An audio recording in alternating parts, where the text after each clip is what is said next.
সরকার প্রধানের জন্য রাষ্ট্রীয় বরাদ্দকৃত বাসভবন যমুনা 2024-এর আগস্ট থেকে 2026-এর ফেব্রুয়ারি এখানে থেকেছেন অন্তর্বর্তী সরকারের প্রধান উপদেষ্টা। ত্রয়োদশ জাতীয় নির্বাচনের সরকার গঠনের পর এখানে ওঠার কথা প্রধানমন্ত্রী তারেক রহমানের। বৃহস্পতিবার পরিচ্ছন্নতা আর গোছগাছের যে ব্যস্ততা দেখা গেল যমুনায়, তাতে প্রশ্ন, তবে কি শিগগিরই নতুন বাসভবনে উঠছেন সরকার প্রধান? স্পষ্ট উত্তর পাওয়া গেল প্রধানমন্ত্রীর অতিরিক্ত প্রেস সচিবের কাছে। মাননীয় প্রধানমন্ত্রী আমাদের জনপ্রিয় নেতা জনাব তারেক রহমান আপাতত যমুনায় উঠছে না। বিশেষ কোনো প্রয়োজন ছাড়া, দেশে যদি কোনো অস্থিরতা বা কোনো ধরনের কিছু না হয়, তাহলে উনি এখানে উঠছেন না।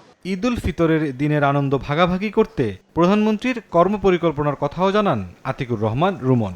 মাসালা, মিল্ক ও পিৎজার সাথে thin and crunchy biscuit fit biscuit, যখন তখন ইটিং, যেখানে সেখানে ফিটিং। এখানে দেশি বিদেশি, তারপরে আপনার রাজনৈতিক, তারপরে আপনার বিশেষ ব্যক্তিত্ব, তারপরে আপনার সামাজিক, তারপরে বিভিন্ন সংগঠন, সামরিক বেসামরিক সব লোকজনের সাথেই এখানে মিলিত হবেন এবং ঈদ আনন্দ ভাগাভাগি করবেন। প্রধানমন্ত্রীর অতিরিক্ত প্রেস সচিব দাবি করেন, অন্যবারের তুলনায় ছোট কিছু দুর্ঘটনা ছাড়া এবার বড় কিছু ঘটেনি। মুরসালিন হক জুনায়েদ, সময় সংবাদ, ঢাকা।